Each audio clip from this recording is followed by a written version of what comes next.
범일한의 인사이드 아웃 대가의 어깨. 오늘은 멘탈이 전부다. 돈의 규칙의 신민철 작가님입니다. 작가님 안녕하세요. 안녕하세요. 네, 저희가 커뮤니티에 미리 예고를 해드렸듯이 이번 한 달에 이제 경제 도서 작가분들 가운데 세 분을 모시고 인터뷰를 합니다. 그 중에서 정말 제가 개인적으로 너무 잘 읽은 진짜 저는 지금 아직도 돈의 속성이 베스트셀러라고 하더라고요. 아, 네. 예, 4년 연속. 못 읽으신 분들은 꼭 읽으셔야 됩니다. 이 정도로 다 읽었는데 또 안 읽으면 안 되겠죠. 돈의 속성, 부의 인문학, 그리고 돈의 규칙. 딱 이 세 거기에 가지. 껴주시는 것만으로도. 저는 여기 껴야 된다고 생각합니다. 네, 굉장히 잘 읽은 책이고요. 오늘 어떤 주제인지 네. 먼저 화면으로 공개하겠습니다. 자산, 아는 자와 모르는 자의 차이, 돈의 규칙. 먼저 아주 평범한 직장인에서 네. 30대 은퇴를 하시고 네. 원하는 삶을 살고 네. 계시는 네. 파이오족이 되신 계기부터 알아볼까요? 저도 정말 평범한 직장인이었거든요. 월급도 300만 원 정도? 조금 넘게 받는 그런 직장인이었는데, 다들 그런 고민을 하시겠지만, 돈이 안 모여요.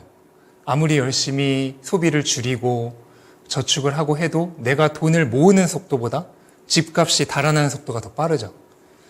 그래서 이대로는 절대 돈을 못 모으겠다 싶어서 투자를 시작을 하면서 개인적으로 공부를 되게 열심히 했어요. 책도 뭐 수백 권 읽고 정말 열심히 했는데, 그러면서 한 가지 깨달은 게 뭐냐면, 내가 그동안 자라면서 배워왔던 경제에 대한 그 관념들, 상식들이 모두 돈을 버는 방식, 부자가 되는 방식과는 정반대였다는 거를 알게 됐어요. 네. 가장 대표적인 게 뭐냐면, 이거는 이제 실화인데, 어떤 사람이 집을 살 때 3억 원을 은행에서 대출을 받았어요. 그러면서 30년 원리금 균등분할 상환 방식으로 3% 이자로 빌렸습니다. 그럼 30년 동안 이거를 얼마에 갚냐면은 4억 5천만 원에 갚습니다. 3억을 빌려서. 한번 생각을 해보세요. 30년 후에 3억이 얼마가 되어 있을까요? 4억 5천만 원은 절대 아니겠죠. 우리 30년 전의 물가를 생각을 한다면. 미국의 S&P 500이라고 하는 가장 대표적인 미국의 500개 기업을 모아놓은 지수가 있어요. 그게 보통 연 평균 배당까지 재투자를 하면 12% 정도가 오르는데, 그냥 보수적으로 잡아서 10%씩만 오른다고 하더라도 그냥 3억을 거기다 넣어 놓으면은 30년 후에는 50억이 됩니다. 그러면은 내가 3억 원을 돈을 빌려서 그 돈으로 집을 사고 그걸 30년 동안 4억 5천만 원으로 갚으면은 엄청난 이득이란 거죠. 이게 왜 그런 일이 발생을 하냐면은 이자를 내는 것보다 화폐 가치가 하락하는 속도가 훨씬 빠르기 때문이에요. 네. 근데 이런 기본적인 개념조차 저는 모르고 있었어요. 오히려 반대로 알고 있었죠. 돈을 열심히 벌어서 은행에 가서 저축을 해라. 그렇게 반대로 알고 있었던 게 제가 돈을 모으지 못했던 가장 큰 원인이었다라고 알게 되었습니다. 네. 그러니까 이제 기본적으로 저희 어릴 때부터 빚내면 안 된다. 은행 좋은 일만 시킨다. 네. 이런 얘기들을 정말 많이 들어왔거든요. 맞아요. 그런데 이 빚이라는 그 빚과 이자를 합친 원리금이 1억 5천만 원이라는 것은 사실 지금 1억 5천만 원의 가치보다 30년 후에 1억 5천만 원의 가치는 굉장히 낮은 것이기 때문에 맞습니다. 지금 그걸 굉장히 큰 돈이라고 생각할 게 아니라 나중에 이제 녹여서 이 규모는 굉장히 작아진다라는 걸 생각하고 레버리지를 실행해야 된다라는 것에 대해서 깨달으셨군요. 제가 말씀드리고 싶은 거의 핵심은 그렇다고 해서 돈 빌려서 못 투자해라 그런 얘기가 아니고, 우리가 평상시 알고 있었던 기본적인 경제 상식과 실제 부자가 되는 방식이 많이 다르다는 거죠. 그걸 먼저 아는 게 가장 중요하다라는 거를 책을 통해서 전달드리고 싶었어요. 네, 그러니까 우리가 경제에 대해서 아는 통념과 상식보다는 실제 공부, 진짜 저축이 무엇인지, 진짜 투자가 무엇인지에 대한 개념부터 잡아야 된다라는 맞습니다. 점을 강조를 해주셨는데요. 여기서 그래서 많은 지분을 할애해서 돈의 정의에 대해서 정의를 해주세요. 돈이란 과연 무엇인가? 돈은 인류의 획기적인 발명품이고요. 부자는 이 돈에 대한 정의를 제대로 알고 있는 사람이라고 보셨어요. 우리가 돈에 대해서 몰랐던 가장 큰 이유는 생각해보면 돈이 무엇인지조차 몰랐기 때문이거든요. 돈이 무엇이냐라는 것을 따져보면은 기본적으로 우리가 최초에 돈처럼 거래를 했던 거는 물물교환 형태죠. 내가 무언가를 열심히 만들어서 그걸 다른 사람이 만든 것과 바꾸는 형태였어요. 근데 이거는 너무 불편하죠.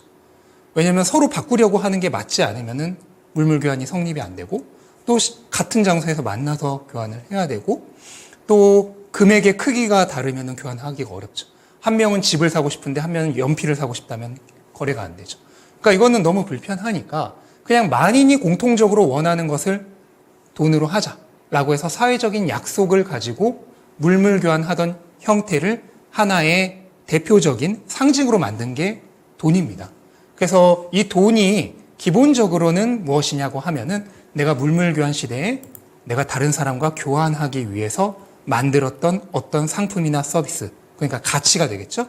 이 가치를 형태를 전환한 것이다. 이게 돈이다라는 것을 먼저 알고 나면은 그러면 이제 무엇이 보이냐면은 내가 다른 사람과 어떤 것을 교환하기 위해서 가치를 생산해냈다고 하면은 그 가치는 하나의 에너지예요. 에너지의 형태인데 다른 사람이 생산한 것과 다른 사람이 생성한 에너지와 교환할 수 있는 구매력이 되는 거죠. 이 구매력을 돈이라고 하는 형태로 저장했다라는 개념으로 이해가 되게 시작하는 거죠. 이게 왜 중요하냐면 이 개념을 모르면은 돈을 어디까지나 숫자로만 생각을 해요. 그럼 숫자로만 생각하면 어떤 문제가 생기냐면은 예를 들어서 짐바브웨에서는 짐바브웨 1조 달러가 달걀을 3개밖에 못 삽니다. 그러니까 거기 붙어 있는 숫자는 하나도 중요하지 않은 거죠. 네. 실제로 그게 무엇과 교환할 수 있는 구매력을 가지고 있느냐, 어느 정도의 에너지를 가지고 있느냐가 중요하다는 개념으로 숫자에서 에너지의 개념으로 이 사고의 방식이 전환되게 되는 겁니다. 네. 그 돈이 발명되면서 저는 또 흥미로웠던 게 물물 교환이 없어지고 네. 대신에 이제 돈이 매개체가 된 네. 거잖아요. 그러면서 인류 전체의 생산성도 네. 극적으로 증가했다고 하더라고요. 네. 이것도 새롭게 알게 된 사실이고 생산성을 증가시킨다는 게 이 돈이라는 하나의 네. 개념이 탄생하는 것에서부터 시작이 됐구나. 맞습니다. 이런 게 참 굉장히 또 새롭게 다가왔었고, 그리고 이 돈이라는 것은 결국 이 나의 시간과 노력으로 만들어진 네. 그 생산성의 결정체를 에너지로 변환해서 저장한 네. 배터리가 돈이다. 네. 예, 라고 설명을 해 주셨습니다. 근데 이 돈이라는 것은 결국에 시간이 갈수록 가치가 떨어지기 때문에 빨리 또 이 그렇죠. 구매력을 보전할 수 네. 있는 대상으로 네. 바꿔야 되는 것이다. 네. 이렇게 보셨어요. 맞습니다. 예. 신용의 정의도 굉장히 중요하게 네. 언급을 해주셨어요. 저는 이것도 굉장히 좀 인상적이었는데, 그 신용의 정의를 얘기를 하시면서, 출발한 게 인간은 늘 자기가 가진 것 이상을 원하는 욕망의 네. 동물이기 때문에 이 신용이라는 개념이 네. 탄생을 해서 우리한테 지금 알게 모르게 큰 영향을 주는 경제에 큰 영향을 주는 개념이라고 보셨는데요. 신용을 창출하는 게 결국에는 개인이 화폐 발행기를 가지는 의미다라고 보셨어요. 네. 알아볼까요? 네. 지금 방금 말씀하신 그 생산성이라는 것과 이게 맥락이 굉장히 닿아 있는 건데요. 우리가 무언가를 생산했다는 것은 에너지를 만들어낸 거죠. 가치를 창출해낸 거죠. 이게 우리 인류의 실질적인 부예요. 그런데 문제가 뭐냐면 사람은 항상 먼저 갖고 싶어 하죠. 네. 신용카드도 빨리 할부로 지금 당장 나한테 돈은 없지만 그럼 어떤 문제가 발생을 하냐면 생산한 가치는 이렇게 천천히 증가를 해요. 예. 이게 어떻게 보면 GDP인 거죠. 국가로 네. 보면. 이렇게 천천히 증가를 하는데 사람들은 다 먼저 빨리 땡겨 쓰고 싶어 하니까 이렇게 먼저 그 돈을 써버립니다. 그러면 그 돈의 신용이 증가하는 속도가 실제 생산이 증가하는 속도를 초월하는 거예요. 그러면 어떤 문제가 발생하냐면 실제 만들어진 생산된 에너지는 없는데 미리 사람들이 신용으로 다 먼저 당겨 썼으니까 거기서 갭이 발생하고 거품이 발생하게 되는 겁니다. 그러면 이게 계속 유지될 수는 없겠죠. 돈을 열심히 빌려줬던 은행이 어느 날 봤더니 이 사람이 아무것도 없는데 신용 부채만 엄청나게 많아. 그러면 이제 돈을 돌려달라고 하겠죠. 그런데 돌려줄 돈이 없어요. 그러면은 이 사람은 가지고 있는 주식이나 집을 팔아서 돈을 마련해서 갚습니다. 네. 그럼 집값 주식이 떨어지겠죠. 네. 그럼 다른 사람도 똑같이 그걸 합니다. 그러면서 어떻게 되냐면 전반적으로 모든 자산 시장의 가격이 하락하고 사람들은 돈을 은행에 갚아야 되니까 돈이 없죠. 그러면서 경기가 굳어지는 경기 침체가 발생하게 됩니다.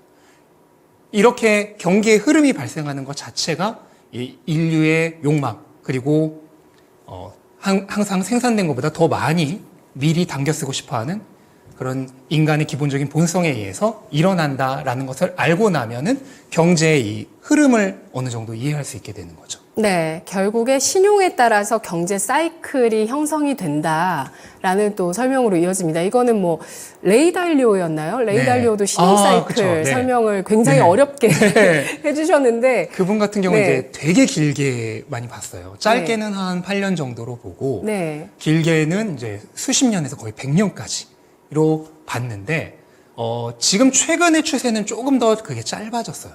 한 4년 정도? 그게 왜 4년이냐면 2008년에 금융위기가 발생하면서 사람들이 모든 그 신용이 다 무너졌죠. 돈을 다 갚아야 됐어요. 디레버리징이 발생을 합니다. 레버리지 했던 걸 다 갚는. 그러면서 한번 리셋이 된 거예요. 근데 이제 시간이 지나면 또 사람들은 신용을 쓰고 싶어 하죠. 그래서 다시 레버리지가 시작됩니다. 그래서 레버리지가 증가하다가 또 레버리지, 이게 계속 증가할 수 없으니까 또 무너지죠. 네. 그게 2012년에 또 무너지고, 16년에 또 무너지고, 2020년에 또 무너졌어요. 그래서 그때마다 주식시장을 보시면 미국 주식시장이 12년에도 한번 큰 조정이 있고, 16년에도 큰 조정이 있고, 20년에도 큰 조정이 있었습니다. 그리고 지금 2024년에 들어가고 있는 시점인 거죠. 네. 2024년 무너지나요? 아니요. 근데 이번에는 조금 다를 수가 있는데요. 네. 약간 선 조정이라고 해야 될까요? 기존에 그렇게 조정을 받을 때는 그동안 주식시장이 계속해서 강했어요. 쭉 수년 동안. 그런데 이번에는 2022년 그리고 2023년 초까지 어느 정도 이미 강한 조정을 받았었죠. 고강도 긴축 때문에. 네. 그래서 어느 정도 매를 조금 미리 맞은 상황이라고 보여요. 그리고 경기는 2024년에 바닥을 찍는 상황으로 보입니다. 그런데 항상 시장은 먼저 달려나가거든요. 네. 사람들은 항상 먼저 해요. 그러면 2024년이 경기의 실질적인 바닥이라고 한다면 오히려 시장은 먼저 달려나갈 수가 있죠. 그래서 2024년 같은 경우에는 개인적으로는 그렇게 시장이 나쁠 거라고 생각하지는 않습니다. 경기가 바닥을 찍고 네. 2024년에 다시 유동성도 확대되는 시기라고 맞습니다. 보셨어요? 이미 연준이 발표를 했죠. 네. 지금 금리 인하 시기를 논의하고 있다고. 맞아요. 그 얘기는 뭐냐면 경기가 안 좋다는 거예요. 네. 경기가 안 좋을 거를 미리 보고 있는 거죠. 오늘 영상 찍는 이날 시점으로 미국의 10년물 채권 수익률이 4% 이하로 내려갔어요. 근데 지금 미국의 기준금리는 5.5% 가깝거든요. 그리고 연준은 내년에 3차례 금리를 내린다고 했어요. 그럼 4.5%보다 높은 거예요. 그런데 10년물 채권은 이미 4% 이하로 갔다는 거는 경기가 더 나빠질 거를 미리 선행해서 보고 있는 거죠, 시장은. 네. 네. 근데 경기가 나빠지면 그러면 시장이 바닥이냐? 그건 아니에요. 시장은 또 그거를 앞서서 봐요. 경기가 나빠지니까 연준이 유동성을 풀 거다라는 걸 생각해서 또 앞서 달려나갈 수 있는 거죠. 네. 킹달러의 시대가 가고 저금리 고물가 시대가 온다고 전망을 하셨더라고요. 이게 지난해 사실 뭐 그 전에 킹달러 그리고 지난해는 삼고 시대라는 말이 많이 나왔었는데 그와 다르게 저금리 고물가를 예상하시는 이유는 뭘까요? 금리라고 하는 건 사실 상대적입니다. 우리가 지금 5% 금리, 한국은 이제 3.5%죠? 이게 굉장히 장기간 지속화됐잖아요? 근데 이거를 우리가 고금리라고 부르는데 20년 전, 30년 전을 한번 생각해 보세요. 3.5%면은 말도 안 되는 저금리죠. 이거는 어디까지나 상대적인 개념이고 우리가 최근에 너무 제로금리, 정말 슈퍼 저금리, 초저금리에 익숙해져서 이 정도의 금리가 고금리라고 느끼는 거지 역사적으로 보면은 이 제로금리에서 5% 정도를 왔다 갔다 하는 이 금리는 저금리 구간입니다. 그리고 지금 5.5%, 미국 기준으로 5.5%, 한국 기준으로 3.5%에서 다시 제로금리를 향해 이제 또 가는 거죠. 그렇다면 이거는 저금리인 거죠.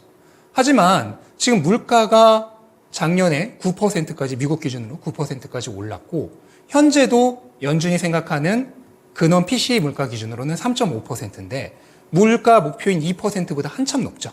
그런데 벌써 금리 인하를 논의하고 있다는 얘기를 하고 있잖아요.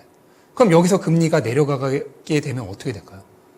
다시 금리가 물가가 크게 또 오를 수도 있는 거죠.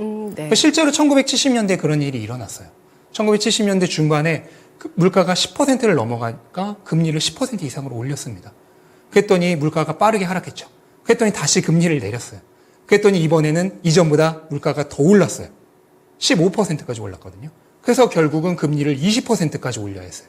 이게 석유 파동이나 이런 것들의 원인이 되면서 심각한 경기 침체의 원인이 됐었죠. 근데 그런 일이 지금부터 물가가 아직도 높음에도 불구하고 금리를 따라서 높일 수가 없으니까 금리를 낮추게 되면은 인플레이션이 일어나면서 물가는 지속적으로 높은 상태를 유지한다. 연준의 목표 물가인 2% 이상을 유지할 수밖에 없다라는 게 저금리 고물가의 핵심입니다. 네. 채팅창에 황금손님께서 돈 벌기도 어렵고 개념을 알기도 어렵네라고 하셨는데요. 저 진짜 이 한 권이면은 아실 수 있습니다. 이게 다 설명하기가 이 짧은 시간에 어려워서 그렇지만, 보시면은 금방 이해가 되실 거예요. 캉티용 효과라고 설명은 하진 않으셨지만 그 내용을 담으셨더라고요. 예, 경제가 휘청이면은 저금리 정책을 펴게 되고 새로운 화폐가 발행이 되는데 이때 새로운 화폐를 가장 먼저 수령하는 사람이 어디로 돈을 쓰는지에 따라서 부가 탄생한다. 이렇게 이 내용을 설명해 주셨는데요. 네. 코로나 팬데믹 국면에는 얼마나 달러가 발행됐고 그 돈이 다 어디로 갔을까요? 네. 팬데믹 기간에 이제 전 세계적으로 중앙은행들이 양적 완화를 했잖아요. 돈을 엄청나게 풀었잖아요. 그때 미국 기준으로는 2년 동안 4조 달러가 넘게 풀었습니다. 이게 어느 정도냐면 기존에 모든 발행됐던 화폐, 달러의 40%가 넘는 수준이에요. 네. 그 정도의 엄청난 화폐를 발행을 합니다. 그 이전에 최초로 양적 완화를 했던 게 2008년 금융위기 이후인데요. 그때는 4년 동안 2조 달러를 했어요. 근데 4년간 2조 달러와 2년간 4조 달러는 완전히 다르죠. 더 짧은 기간 동안 2분의 1의 기간 동안 양은 2배를 더한 겁니다. 그럼 실제로는 4배 정도 더 많이 했다고 보면 되는 거죠. 이렇게 돈을 많이 풀었고 그러면서 물가가 크게 올랐는데 그럼 이렇게 돈을 많이 풀면 어떤 문제가 발생을 하냐면은 처음에 그 돈을 수령하는 사람은 아직 물가가 별로 안 올랐어요. 그러니까 구매력을 그대로 유지할 수 있죠. 근데 나중에 돈을 받는 사람들은 돈을 받고 나서 쓰려고 봤더니 이미 물가가 엄청 올라 있어. 근데 나중에 돈을 받는 사람들이 누군가요? 우리들이죠. 서민들. 네, 서민들이죠. 네. 그러니까 서민들일수록 불리할 수밖에 없는 구조라는 거죠. 이게 가장 극적으로 나타나는 게 뭐냐면 국가에서 매달 소비자 물가라는 거를 발표를 해요. 그럼 미국 같은 경우에 뭐 지금 4% 근원 기준으로 4% 정도고 한국 기준으로는 소비자 물가가 아마 가장 최근이 3.3%인가 그랬을 거예요. 근데 한번 생각해 보세요. 1년 동안 물가 3%만 오른 것 같나요? 지금 당장 밥만 먹으러 가도 도저히 3% 올랐다는 게 믿기지가 않죠. 근데 왜 이런 일이 발생을 하냐면은 거기는 두 가지 원인이 있는데 하나는 소비자 물가라고 하는 것 자체가 너무나 변형시키기 쉬운 지표라는 거예요. 예를 들어서 짜장면 가격이 올랐으면 너무 올랐으면은 물가 너무 크게 올랐다고 발표할 수는 없잖아요. 그럼 짬뽕 가격으로 하는 거예요. 짬뽕 가격은 덜 올랐으면. A라는 햄버거 가격이 너무 올랐으면은 B라는 햄버거 가격으로 하는 겁니다. 이렇게 해서 물가를 낮게 발표하는 게 일단은 가능하고 또 하나는 우리가 사용하는, 소비하는 일반적으로 가장 화폐를 늦게 받는 우리 서민들이 소비하는 상품, 제품, 서비스라고 하는 게 원래 물가 상승이 그렇게 심하진 않아요. 왜냐면은 대량 생산이 가능하잖아요. 또한 서비스 같은 경우에는 물가가 너무 올라서 사람들이 돈을 안 쓴다 그러면 가격을 낮추겠죠. 이런 식으로 조절을 하면서 대량 생산 그리고 가격 조절을 하기 때문에 돈을 푼 만큼 가격이 오르진 않아요. 달러는 지금 2년 동안 40%를 풀었다고 하는데 그럼 1년에 20%는 푼 건데 물가는 8%, 9%밖에 안 올랐으면은 돈을 푼 것보다 물가가 훨씬 덜 올랐죠? 그 이유가 바로 그것 때문입니다. 실제로 돈이 풀려서 물가가 원래 올랐어야 될 것보다 사람들이 그 겉으로 꾸민 숫자에는 더 낮게 보고가 되는 거예요. 하지만은 문제는 뭐냐면 자산의 경우에는 그렇지 않다는 거예요. 자산은 대량 생산이 불가능하죠. 네. 삼성전자라는 그런 좋은 기업을 찍어낼 수 있나요? 못하죠. 그러니까 자산의 가격은 훨씬 더 오르는 겁니다. 그래서 2020년, 2021년에 가격이 엄청나게 올랐던 거예요. 집을 찍어낼 수 있나요? 못 찍어내죠. 그러니까 2020년, 2021년에 집값이 그렇게 올랐던 겁니다. 물가는 8%밖에 안 올랐다고 하는데 집값은 20%가 넘게 올랐어요. 그런데 우리에게 중요한 거는 지금 치킨 가격이 아니죠. 냉면 가격이 아니에요. 더 중요한 거는 집값이죠. 우리가 정말로 필요한 것은 대부분 자산이란 말입니다. 그런데 서민들은 자산을 별로 안 가지고 있죠. 그리고 가장 필요로 하는 것인데도 불구하고 너무 점점 더 비싸지니까 못 사죠. 여기서 빈부의 격차가 시작이 되는 겁니다. 네. 역사상 발행한 규모의 40%를 2년 동안 발행했다는 건 엄청난 거고, 네. 2008년도에는 당시에 2조 달러면은 그때도 뭐 발행한 그쵸. 규모 대비해서 네. 굉장히 엄청나게 큰 비중이었을 거예요. 2008년 이후에 10년간 미국장이 어땠습니까? 미국 부동산이 어땠나요? 그리고 2020년부터 이렇게 풀린 이 돈의 힘이 과연 앞으로 10년 동안 또 어떤 영향을 주게 될지는 계속 지켜봐야 될 것 같습니다. 자, 투자가 진짜 저축이자 구매력 보전이라고 하셨는데요. 수십 년 후에도 많은 사람들이 원하고 좋아할 만한 꾸준한 수요가 존재하는 자산, 구매력을 상실하지 않는 그런 견고한 대상을 찾는다면 어느 쪽에서 찾을 수 있는 건가요? 이거는 되게 쉬운데요. 우리가 지금 냉면 가격이 10,000원이 어딜 가나 다 10,000원이 넘어요. 근데 이게 10년 후에 다시 5,000원으로 돌아갈까요? 아무리 생각해도 그럴 것 같지 않죠. 네. 치킨 가격이 다 웬만한데 20,000원이 넘는데 10년 후에 다시 10,000원으로 돌아갈까? 아무리 생각해도 그럴 것 같지 않죠. 그렇게 되는 이유는 방금 지금까지 말씀드렸듯 화폐 가치가 계속 하락하면서 물건의 가격 그리고 서비스의 가격이 오르기 때문입니다. 그런데 모든 것의 가격이 오르지는 않아요. 딱 보기에도 뭐 망한 주식, 망한 부동산 이런 것들 많죠. 그러면 어떤 거는 가격이 계속 오르고 네. 어떤 거는 가격이 오르지 않을까를 생각해 보면 돼요. 그러면은 어떤 게 가격이 오르느냐? 냉면, 치킨, 삼겹살 같은 걸 생각해 보면 됩니다. 10년 후에도 가격이 계속 오르겠죠? 그 이유는 10년 후에도 사람들이 좋아하니까. 애플이라는 주식을 한번 생각해 볼게요. 애플이라는 주식이 10년 후에 지금보다 가격이 낮을까? 물론 모르는 일이지만 아마 그럴 일은 별로 없을 거예요. 왜 그러냐면 10년 후에도 사람들은 애플을 좋아할 테니까. 그럼 애플 제품을 많이 사겠죠? 애플은 돈을 여전히 잘 벌겠죠? 그럼 주가는 계속 화폐 가치 하락에 맞춰서 계속 오르겠죠?